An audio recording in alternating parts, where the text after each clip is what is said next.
own the confidence to trust myself. There was no safety net. Leaning into that and just knowing, "Oh, I've got the skills, I can do this." And I think that's the biggest transformation for me.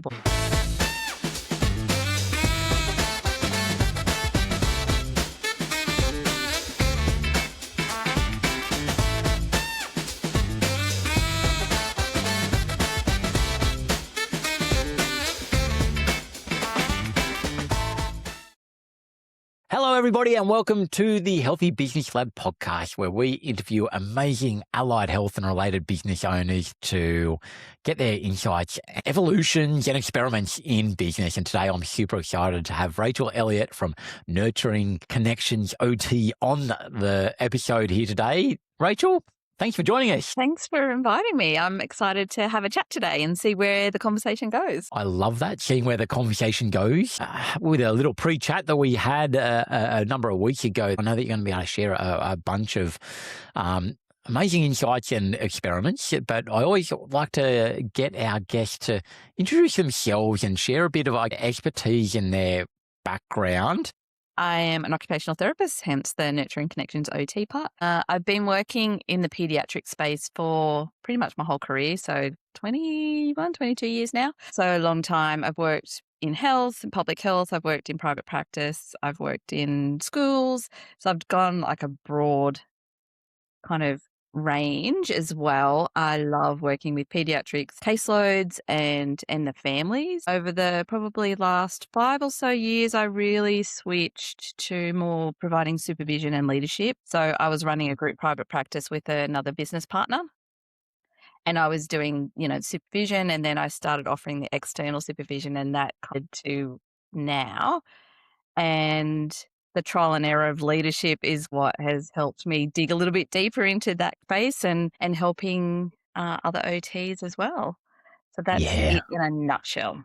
That's a great nutshell. Yeah, I think listeners will be able to hear a few little aspects that we'll dive into, different little tangents there and the trial and error. We love that here. But I'd like to tap into even the idea of you talked about being in private practice with a business partner, and then also in the latest evolution of the business. Tapping into your experience as an OT, what aspects of that have you leveraged, found useful in managing a business and managing yourself in how you approach business? Because again, obviously, as business owners, we often don't look after ourselves as business owners. So I'd love to hear, with that background from an OT background, what have you used, leveraged, or even realised in yourself of practicing what you preach? What has been transferable in the business ownership space?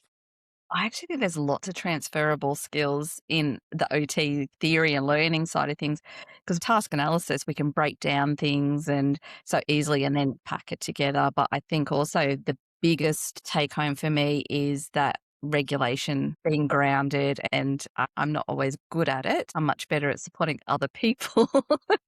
But I'm more mindful of it with my training and know the skills and I guess the little things along the way that, okay, yeah, that's connected. If I do that, I feel more connected and grounded and I can then move forward. Or if I'm feeling overwhelmed by all of the things, then I can just say, okay, this is where I need to just stop, pause, and okay, take stock and get a plan. Pragmatic person generally can be a little bit strategic. Okay, this is my problem. What's next? They're the practical things that I take away, maybe not even OT specific, but working with people. That's the core part of our job, is to support people. And so having those conversations and building relationships, trust and safety is a really good transferable skill, probably allied health. Not just OT, though, for that one. Yeah, definitely. I tend to agree that. I think that idea of trust and safety is a really interesting one, with a lot of people in the allied health space are generally mindful and conscious of that and bringing that into the space. But I've had a number of OT guests on here, and the regulation 100% comes through quite consistently. And as business owners, I tend to find that if we can be conscious or mindful of it, as we all do, often the painter that never paints his own house, or the builder that never finishes their house kind of idea. A lot of times we don't practice what we preach, but typically what I've experienced with OTs, especially in that notion of being very mindful of grounded regulation, is a really powerful transferable skill in managing the day-to-day of being in business and the many different hats that we often wear in that space. Yeah, and that makes me think of a supervision session I had a little while ago where the OT came in. She was very overwhelmed by everything that was going on. And we talked about interoception body cues. Like, do you notice when things are starting, or is it, no, that's gone too far? And so you push through, and then, oh, now I've collapsed. And so, Oh, I've crashed. Yeah. yeah, and just like even as OTs, like we don't always have that good cue system in ourselves. So it's quite interesting how you need someone to bring it to your attention sometimes. Totally. Again, I'm a firm believer of having mentors, coaches, consultants, or whoever it is in your world and space, and that's the space you live in. But I've always worked with building teams around myself, around the physical and the therapists, the coaches and the business coaches. We can always have good self-awareness, which I believe I'm fairly good at as well. I find a lot of people in the allied health space are self-aware and conscious and those sorts of things. But as human beings, we're never going to know or pick up on all of those at a space that somebody looking from the outside can often see. So I love that, I guess, that your share there of you doing the supervisory and having somebody come through, which I guess I'd love to delve into that aspect of your business pivot from private practice to helping people supervision and what that business evolution has looked like. How was that transition phase for you, and what experiments did you undertake as you made that shift? Even what were some of the triggers for it in the first place? It was a huge transition. Going back to the group private practice, we had a team of 8 or 9 OTs at the time and allied health assistants and admins. So it was a decent sized team, pretty successful and well respected in the local area. I loved the team that we had, but I was running out of space in my week to do the things that I was really finding a lot more passion around and wanting to explore more, which was the supervision. So that decision to leave a really great practice to then go out on my own. So from having a whole team and a business partner to then, okay, I'm going solo was huge. But once I made the decision, it was, yep, this is it. Starting from scratch. I had to get different contacts and all sorts of things. I think the lessons I learned from the first time to this evolution was being really intentional from the very beginning. So I was very firm on the types of clients I wanted to work with. I still have a small therapy caseload, but it's not something that I advertise or focus on too much. I've got a small caseload, but very intentional with the types of clients I want to work with in terms of OTs, whether that's in clinical supervision or mentoring around business or leadership or whatever it is, and making sure that I'm the right fit for them. That growth tended to be a bit slower, but I didn't want to just take on everything and not have the space to do the stuff I love. Yeah, that's so good. I just want to hold you up a little bit there because I love the word intentional. I use it all the time because I love the whole energy that's around that word. What does that mean for you when you said, I'm going to be intentional? What were the couple of little dot points that went through your mind that if somebody's in a similar position to you going, whoa, look at this change I might be thinking of? What are the couple of dot points that people could take away? I think for me, it was the types of services I wanted to offer. I think it can be really easy when you're starting something new to just slide back into the old ways. So I could have quite easily have just taken on a few more therapy clients with kids just to kind of keep the money coming in. But then I would then not have that space to take on the clients that I had created this whole business around. I still want to keep my OT skills current and relevant by having that, but I didn't want it to take over. And I also was very intentional with how I set out my week so that I wasn't working here, there, everywhere. I was quite structured so that I had like business hours and days for particular tasks that I needed a bit more headspace for. So even little logistical things like that, intentional with how I connected with other people and reached out. Yeah, nice. I love that. A nice little 3 dot points. Again, the type of clients, how you want to structure even your time. So putting boundaries around that is lovely. The intentional nature of how do I connect? How do I approach that? If people follow that 1, 2, 3 idea, they're going to be in a great proactive space rather than reactive to everything that's going on around you. Yeah, it's easy to kind of get into that fear mindset or scarcity mindset. I was also in a fortunate position that I could cover a loss of income for a little while. So that's something to be mindful as well. And I just went all in. I didn't do like a half. I couldn't Yep. do the two Yeah. in one. I Yeah. know other people can. I'm like, that will be burnout for me. Yeah, brilliant. Again, that speaks to that intention, doesn't it? It's being super clear on what you went through the process of, well, what do I need? That's the whole reason you did make the jump in the first place. So then, well, what do I continue to need and what will it look like in X amount of time into the future? I'm guessing by the sound of what you've said, you've had that played out in your mind a little bit. Yeah, my age now too. I'm looking at long-term like retirement as well. Like I'm in my 50s, so like a decade. But you still have to think about that. Like that will come. 100%. I love the fact that you're thinking that. I've thought about myself. Do I retire? What do I retire? But it's like, what does my life look like in 30 years' time? It's like, it helps a human being. Again, I want to live in the present. I need to be conscious of that a lot. But even just having guardrails put in place around, if I can see that's where things are going to go, it helps with that day to day because I'm not in fight or flight wondering what's around that next corner. I've got guardrails around that. Yeah, it helps when you get into that overwhelmed stage just to Coming back to the regulation piece, for sure. Yeah. Nice. Thank you for sharing that transition phase. But as you then stepped in, you started getting a few clients and you got more into the supervision work and the like. What's the things that have popped into your mind that you've done over the last 5 odd years that you've been in your standalone business there? I think personally, the biggest experiment is increasing my visibility. So in the group private practice, it was around like word of mouth. So we didn't have to market or anything. It just all came to us. Whereas now this whole new world of being social media, it's an experiment in itself and it's not something I'm overly comfortable with still. So the experiment is how do I show up in a way that is authentic to me and doesn't feel forced or salesy or cliche or those sorts of things. The experiments is trying to work within a system of Instagram, like scroll, you've got to stop, catch their attention really quickly, which is not necessarily how I work. And so how do I fit into that model? Nice. So I'd love to go a little bit deeper on that. What are some of the things that have worked, haven't worked, or you've learned from as you've tried to evolve with the times? I'd love to hear because I know I'm in the constant process of doing that myself. And I know we had a chat about LinkedIn, which is how we connected. So in this world of social media, and you talked earlier, even that idea of being intentional with connections. I'd love to hear some of the things you've tried that have gone, that kind of worked well, or I learned something on how to approach it. So therefore I pivoted. Let's dig a bit deeper on that. Yep. But LinkedIn, I feel, is my probably more comfortable social media platform because it is more that thought leadership and sharing ideas and things like that in a longer format. And so I'll write posts that I think are topical to me and that might resonate with others. So I don't necessarily think about what I should write to get engagement. It's like usually something that comes up a few times in appointments and sessions and talking to people. That's how I do it. So then it doesn't feel as forced.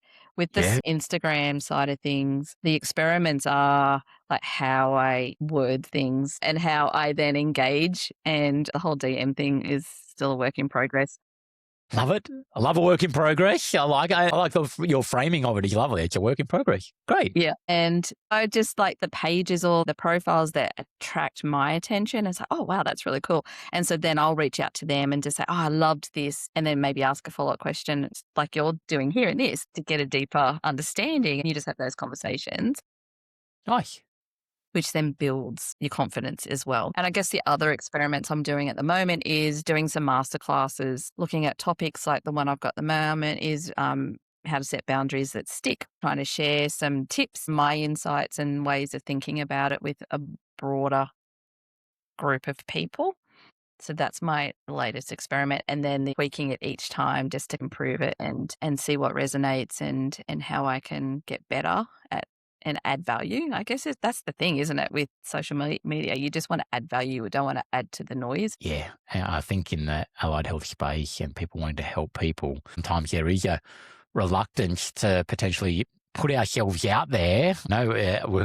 we're talking similar stages. I'm thinking, I'm about to kick off, and by the time this episode goes live, I would have probably just done a lunch and learn series, for example. And it's that idea of sometimes limiting belief, or it's the fear factor of I'm just going to contribute to the noise. If they're leaning into the expertise and going, what I have is valuable to share, and I don't have all this experience behind me. It's okay if other people don't want it, and the right people will find us. I really appreciate you sharing that. And what I wrote down ties in with what you said before, that conversations lead to confidence. Let's talk about that a little bit more. How did that evolution be for you as you've been having more conversations? So I had my mentor ask me this yesterday, actually. What classes is a conversation for you? There's so many different ways that we can have a conversation in the modern world. What does having a conversation mean to you? My ideal conversation is like this, actual conversation. Face, I could see somebody. Yeah. Or even if I awesome. Yeah.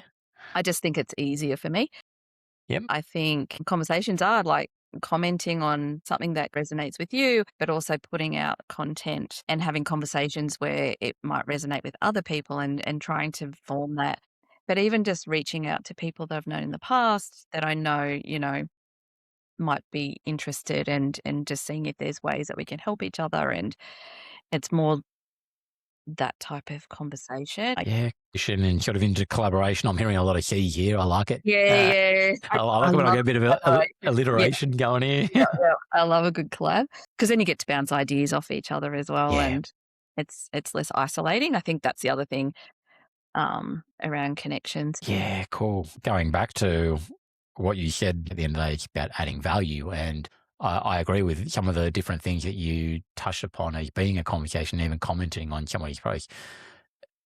Again, if I'm sitting there going, top job or great post, then it's not really a conversation. But if we're adding value and saying, hey, I've got this, is my insight or what I got out of it, then that's adding a great piece of the conversation, which then becomes that collaborative space that can be on an individual post. Really It's fascinating, isn't it? And when they're done well, I know on LinkedIn there's some really good conversations that happen. And if they ask a question that digs a bit deeper, then everyone learns from those insights as well. I love reading the comments of other people's as well, not just the main post. Yeah. My experience and even how I've got connected with many people as I've seen a thread or a post who's on there, it's like, oh, they look interesting. I'll go and have a look at them. And that's it's fascinating how that can evolve. The idea of conversations, build confidence, can lead to collaboration. Yeah, definitely. Those connections, like it kind of energizes you as well, doesn't it? Yeah. Energize you. And I'd love to go into that. What have you experimented with your energies and your management? Again, that ties back to your intention at the start as to how you plan to build this business out. How have you evolved your activity and the business, and how the business even operates to, work energetically for you? So when I first started, for the first 2 years of this business, I've been wearing all of the hats for all of the things. I mean, I've got an accountant from day one, but all the admin, all of the bookkeeping, all of the OT stuff, all of the everything. Now, just recently, I've hired my first virtual assistant. So that evolution is happening. So I think as I grow, I'll be able to offload some of the other stuff so I can focus on the creative side. What else? I think even just the services I offer have evolved and improved as well. Those quality improvements and always checking in and seeking feedback. So that's really important for me, is to get feedback that what I'm offering is what they're after as well and what they've expected. Yeah. And I think the next lot of evolutions is more around the leadership program. I've almost finished the first cohort now, so a couple more weeks of sessions, and then that will be first cohort as a group practice that are running through it with me. No. And so that's super exciting, is like creating these new projects. Yeah, cool. From the conversations and collaborations, seeing what other things that aren't currently being talked about, covered, and there you've evolved and experimented with a few different offers, and then the experimental creator program. And I love a first cohort, and I've just done a first pilot for a groups program. And then by the sounds of what you just intimated there is, okay, that's then going to be refined, tweaked for the second cohort that comes in is going to get the bee's knees version of this. And then in reality, by the sounds of it, that's just going to be the continual process. Is that a fair comment? Yeah, absolutely. And I think that's with all of the services that we provide. Like there's this constant evolution and improvement. And part of our ARPA registration is that you have to maintain your professional development and you need that code of conduct and code of ethics. And so providing good service. And so if you transfer that over to all of the work that you do and look at just improving and providing a better service, when you learn more, then you can obviously do better as well. So I So love true. one of my values is lifelong learning. I'm there because I have exactly those words over there. That's why I love the allied health space, because it is that notion of PD really means something, because so many people in this space are that, lifelong learners and always evolving, which is why I love having conversations about experiments, because we could have a chat today and have another chat in 2 weeks' time. There's probably a whole load of new things that have happened or learned or read or whatever that would tweak thinking, and we're having an evolved conversation off the back of that. I love you touching upon that. No, I love it. Awesome. So to round off the chat today, I always love to get guest transformations, whether it's the client, the practitioners that we're working with in your case, or even yourself in different things that have happened in business. But I'd love to share that if I say the word, what transformations have you seen happen as a result of what you do and where you're at and the business? Well, what comes to mind for you?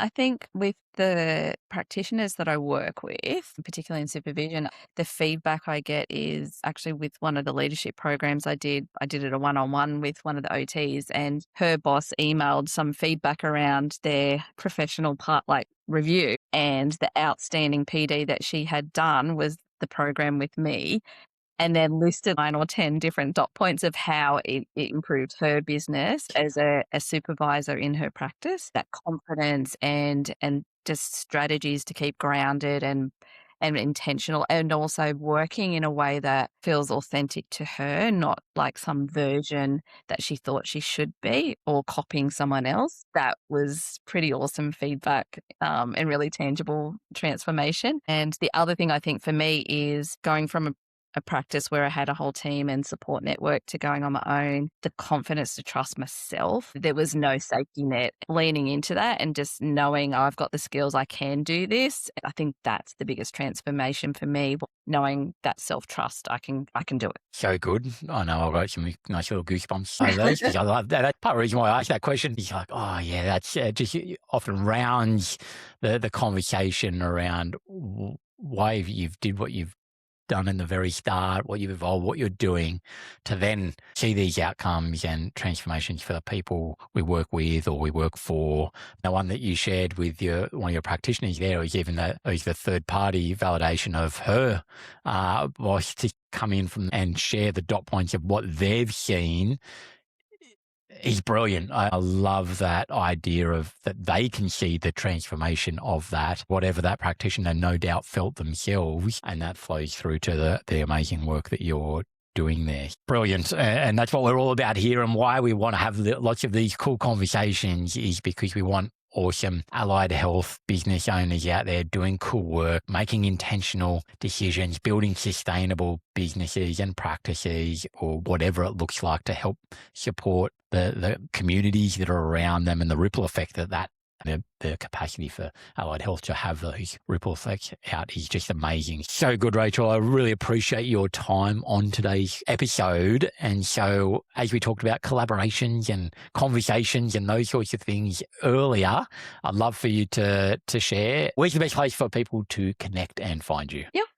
So LinkedIn, it's under my name, Rachel Elliott. Instagram is under my business name, Nurturing Connections OT. I do have the website, Nurturing Connections OT, as well. So you can email me, you can DM me, you can do a little form submission on the website. Yeah, awesome. What we'll do is we'll definitely add those details to the show notes so that people can reach out, connect, and continue the conversations off the back of the one that we've had here today. So again, really appreciate your time and your share. Lots of gold there for our guests to take away. That's over and out from us here today. So thank you very much, Rachel. Thank you so much, Craig. It was great to be here. Awesome. And so that's a wrap here from the Healthy Business Lab podcast. Please like, subscribe, do all those fancy things on all the social channels and the like. And yeah, over and out until next time. Thank you for listening to the Healthy Business Lab podcast. Make sure you subscribe to keep up to date with all the latest episodes.